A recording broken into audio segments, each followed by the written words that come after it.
student section see, fans see, when they're proud of their team for playing hard and doing a lot of little things. And so we got to keep doing our part. But we have one of the best environments in the country, and it definitely helps us. Man, Illinois, didn't quite have the size that you guys do. What do they do to kind of try to overcome that, and what makes it challenging, maybe from an offensive standpoint, to get the ball in place? Well, I think from a future standpoint, that help's coming.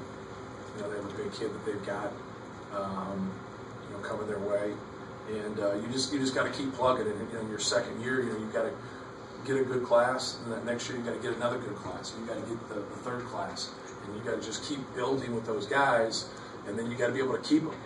That's hard in today's world, because in recruiting, when guys don't play a lot right away, now can you get those guys to stay? And now in your sophomore year, because you got to be able to get old, stay old, and that experience really helps guys. And so I think they've obviously made a huge step. Like, this was a dogfight. You can look at the final score. This was a dogfight. That's the way it is when you play his teams. And I think they just got to, keep getting better at what they do. I like the fact, if I was on their side of things, that they're different. They're different. And when you have to go play Illinois, you got to prepare differently. And I think that gives them an advantage. And obviously they play extremely hard. And so that's definitely the thing that I always talk about with, if you have a step back or you're starting or whatever, it's because you get a good class, and then maybe you don't get quite the class that you want, and then you get another good class. So there's a gap in there. And so I never look at like how good a class is in terms of how it gets ranked. I think it's one of the dumbest things ever.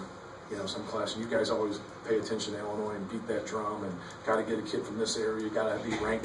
That stuff doesn't lead to wins. That stuff doesn't lead to production. That doesn't lead to championships. Getting your guys 2-3 classes in a row and then sticking together and caring for each other and playing hard, that's what wins. And I think they're on the right path. Thank you, guys.